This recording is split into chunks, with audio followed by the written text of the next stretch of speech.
Okay, when you multiply powers, you are adding the exponents where the bases are the same. So obviously you're going to multiply 9 times negative 16, but x squared times x squared is x to the fourth. But y squared to y to the third is y to the fifth. When you're raising a power to another power, for example, x squared to the fifth power, that ends up x to the 10th power. Y fourth to the fifth power, that's y to the 20th power. And this fifth power also affects that 5, so you want 5 to the fifth power. And here I would pop out the scientific calculator down here and go, 5 to the fifth power.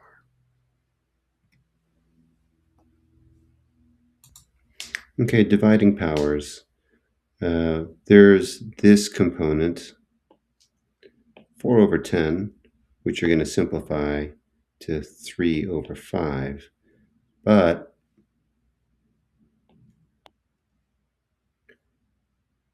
x to the third over x to the third, these will cancel out to be 1 over 1. I think that's obvious, but 6, or y to the sixth over y to the third, that'll end up being y to the third over 1. Had you had a different problem, like y to the third over y to the sixth, you'll end up with y to the third on the bottom through cancellation.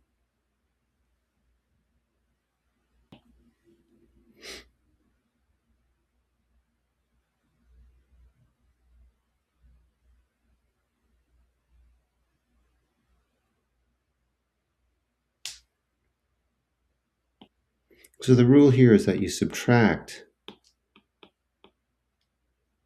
exponents, x over x to the a minus b. You subtract in a situation where you have a fraction, but you may end up with a negative number. We'll see that. What if you have x to the x squared over x to the fifth? That results in x to the negative third, 2 minus 5. But that negative exponent pushes its base to the other side of the fraction. That's something that you'll see when we talk about negative exponents. So this is a multiple choice problem because there are many different ways that you can express an equivalent, something equivalent to this expression. Well, what we see here is x squared times x squared. That's going to be x to the fourth. And when we multiply these two bases with these exponents, 7 plus negative 6 is y to the first. So this is what we have.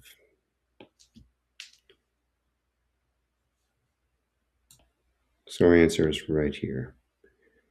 Which, by the way, this is the same as x to the negative fourth, y to the negative 1, whether it's on top of a fraction or without a denominator. These two would be equivalent. Okay. We need to rewrite this expression using no negative exponents. So this has a negative exponent, so we've got to deal with it. A negative exponent takes the position of the base and moves it to the other side of a fraction.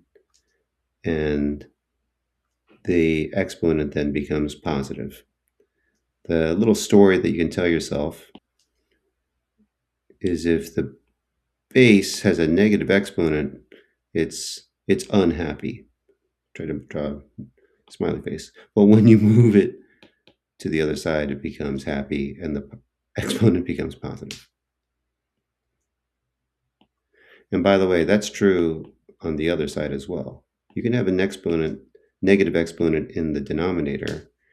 This is the equivalent of that exponent becoming positive, and it moving to the other side. So let's talk about logs. What is a log? A log,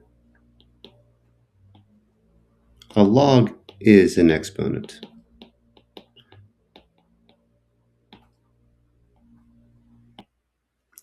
And an exponent is a relationship between a base and you could call it the result.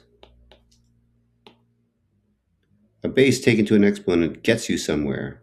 It's, or I don't know, the destination.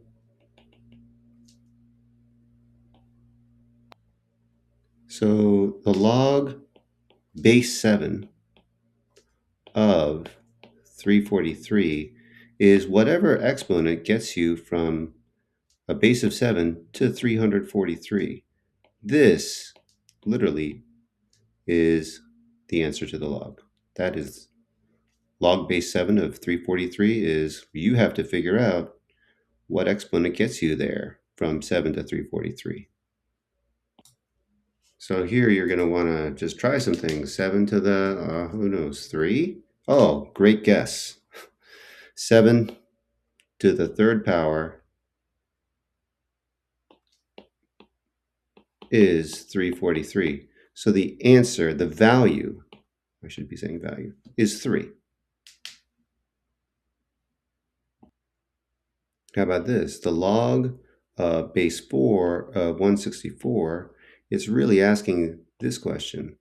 4 to what power, let's call it x, and this is going to be your log, is 1 over 64. Oops. 4 to something is 1 over 64. Well, if we're going to get this number down into the denominator position, we need a negative exponent, okay?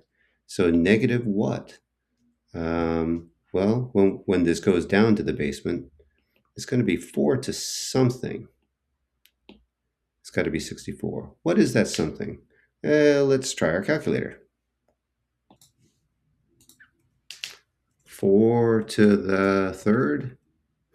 Another good guess. 4 to the third is 64. 64. And so our answer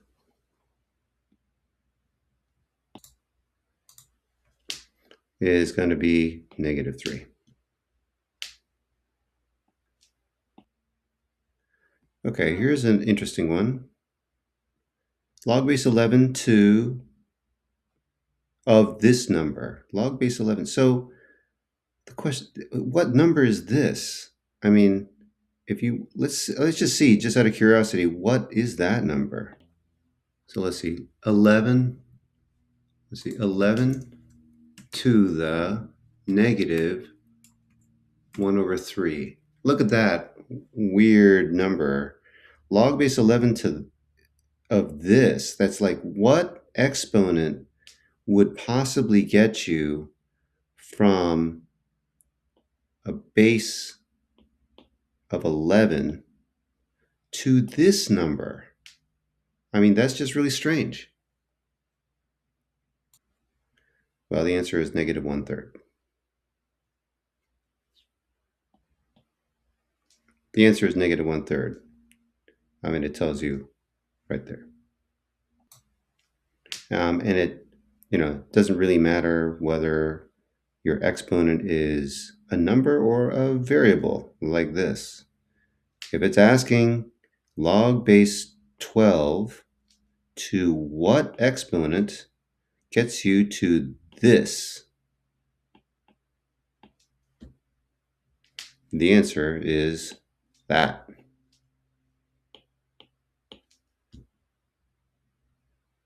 That's the definition of a log. Here you're being asked to just write this sentence as with exponents and not using log. So what is it saying? Log base 2 of 4 is 2. because 2 is what this log is, because 2 to the 2 equals 4. And that's literally what you're going to write. That's essentially what this sentence is saying. So you're going to say 2 to the second power equals 4.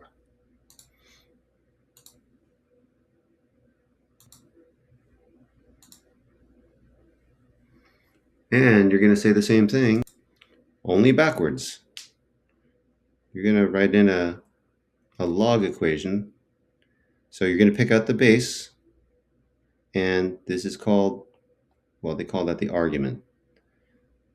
It's the destination, and this is the log itself. So you're going to want to say log base 2, and here's where you end up,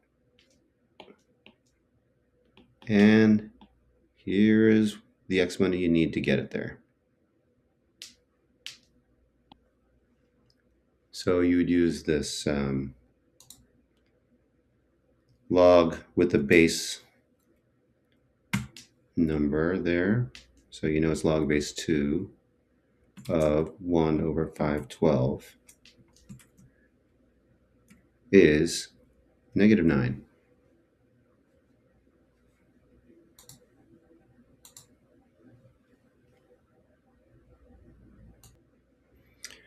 For these, which are called condensing logarithms, I'm going to need to give you a little bit of explanation. There are 3 important rules for condensing logs. And what does that mean, even to condense a log? So when you have log of, let's just say A. And by the way, when there's no base, the base is 10 for log. It's kind of like when you have a square root of x, the index is 2. You don't have to say 2. It's not necessary because it's so common. But in any case, log of A plus log of B is the same as log of A times B.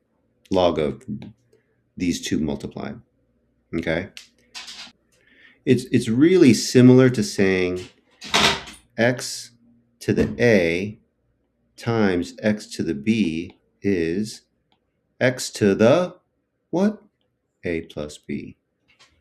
Okay, this is condensing in a sense. You're condensing these two x's to a single x.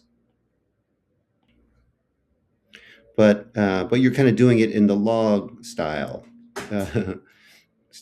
I mean, log, again, log A plus log of B is log of the two of them multiplied together. It really is. Trust me. And another rule, by the way, that was called the product rule. You don't have to memorize the names of these rules, but you're gonna have to practice them enough to be able to use them. If you ever see log, or A times log of B, you know what that is? That's actually log of A to the B.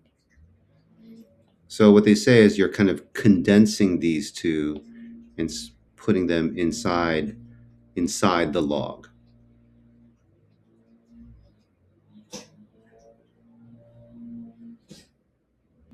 But that's actually similar to saying A to the B taken to another power, the C, or to C, that's A to the B times C, right? Because that's kind of condensing, because the B and the C were kind of like separate powers, but now they combine into kind of like, when you multiply them, a single power in the A. So that's kind of condensing. And in terms of following the rules, I think you generally want to do, that was called the power rule. You would kind of generally want to do the power rule first. So to condense this, just like we saw when you say log, or say A times log of B, it's log of b to the a. It's really taking, um, this number right here and throwing it in there as an exponent. So that's what you do. You're going to take this y, put it over there, and log of b to the y, take that x, make it an exponent, log of q to the x. So we'll do that first. Log of b to the y plus log of q to the x. Then we're going to apply the condensing rule, where you can make these two multiply inside the same log.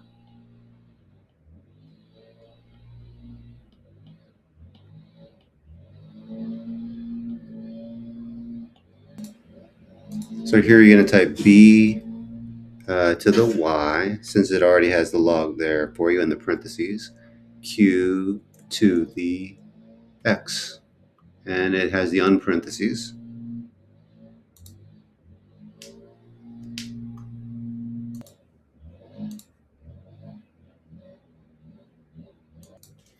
And there's one more rule. This is the third rule of the for condensing logarithms, and that's when you subtract two logarithms instead of adding them. So the cardinal rule would be log of a minus log of b, and that's log of condensing, two logs into a single log of what?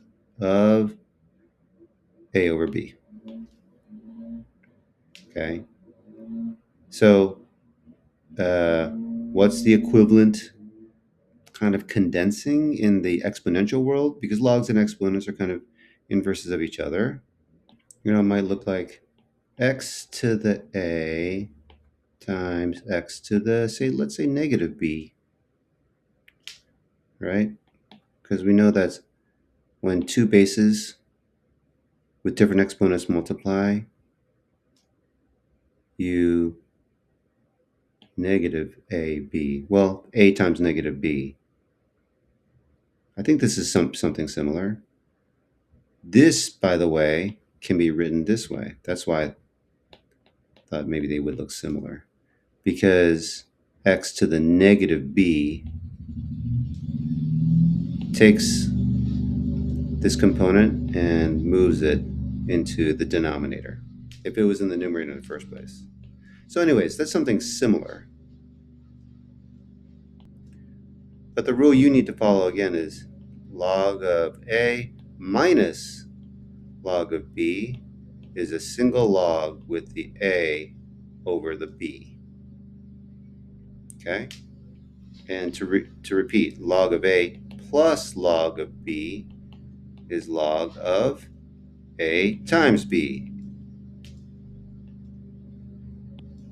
And the third one is a times log of b is log of that same b to the a. Okay, so you're combining these three rules when you're doing the condensing logarithms, these two exercises.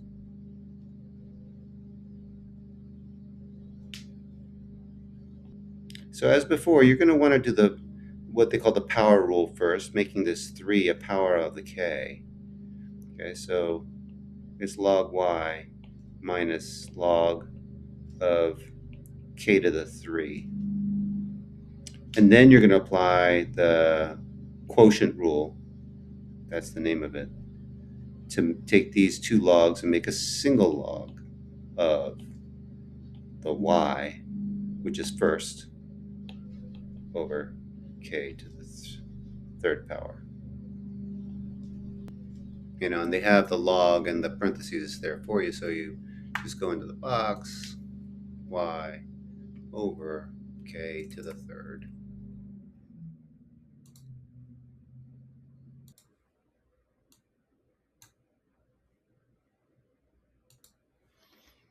Now we're going to do everything we just talked about in reverse. Okay? So when you have log of two things multiplied, you separate them out into two logs. The first thing being multiplied plus the second thing being multiplied. Okay. So we definitely have two things being multiplied here. What are those two things? The 2 and the x to the fourth. Okay, it's not three things being multiplied, it's 2 and the second is x to the fourth. Okay, so we've got to separate them. Log of 2 plus log of x to the fourth. Expand fully. So this power right here, to fully expand it, that should go right there. So your complete answer should be log of 2 plus log 4 times log of x. And just to kind of repeat that rule backwards, remember it was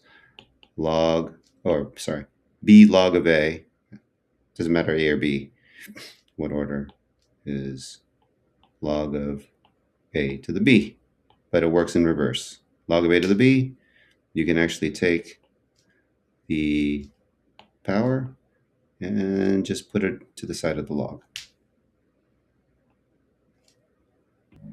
So here you would write log 2 plus 4 log x.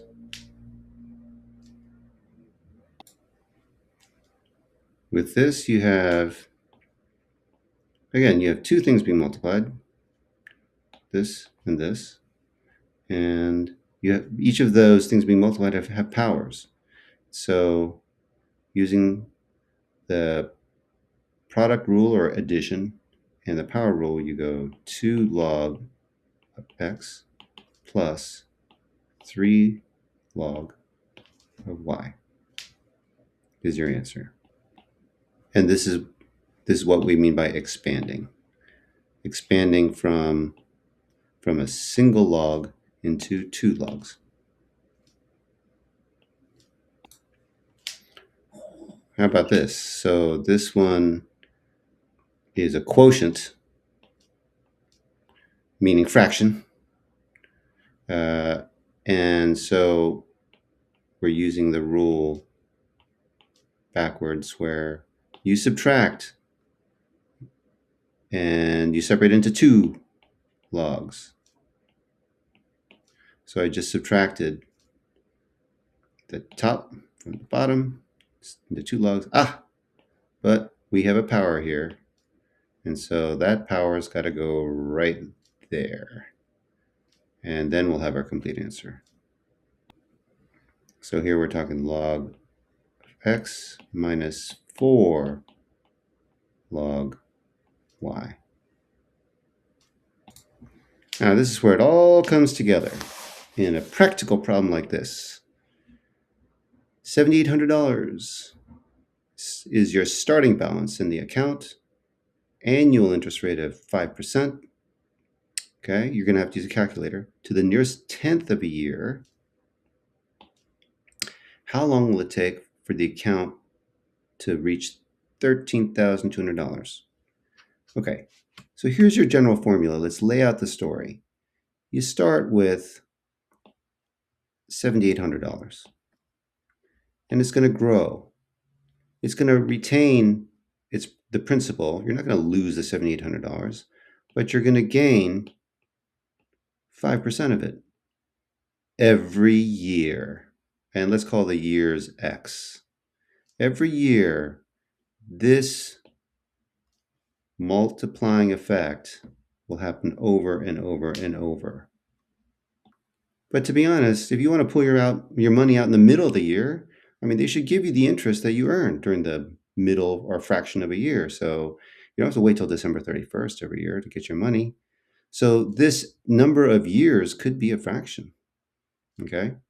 Well, whatever this number of years this is what you're asked to solve. It's a when problem. Okay, we're looking for that, and we're looking if we have the right number of years, some years and probably a fraction of a year. Your final balance should be 13,200. Okay, so I've rewritten the equation up here. You're solving for, remember, keep your eye on x. That's what you're solving for. We're going to first divide both sides by 7,800. Let's get rid of this, this number here. Okay, let's calculate that. 13,200 divided by 7,800. Oops, putting it in the wrong place. Goes here. And we have 1.69, blah, blah, blah.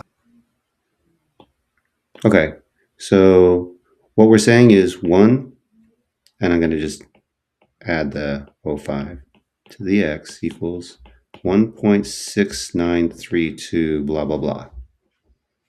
Okay. So, how are we solving for x? Here's where we actually use logs. Okay, I'm going to take the log of both sides. So what does that look like? It means saying log of this side. Now I'm going to take the, whatever you do to one side, you got to do to the other. 6,932, blah, blah, blah. Okay? And what you have to recognize is that this is a number. There's a little 10 here. 10 to some number is going to equal that. And if it weren't for this x, this would be a number 2. But we're solving for x. So you know what we're going to do? We're going to use that log rule, where you can take this x and move it over here. So now we're writing x log of 1.05 equals log of 1.6932, blah, blah, blah. Last move. This is a number, that's a number. So I'm going to write it up top.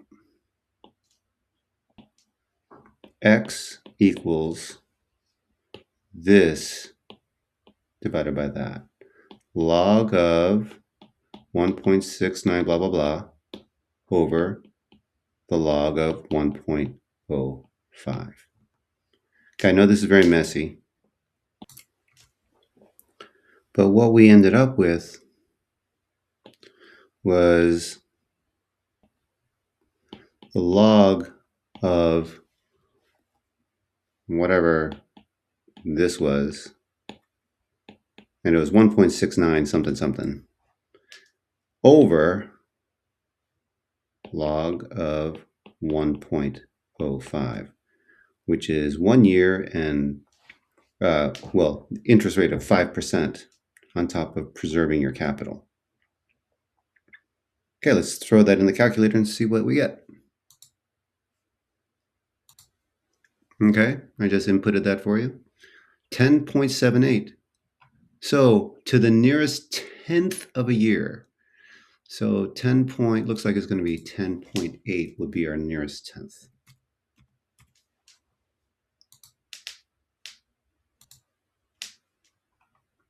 That's it.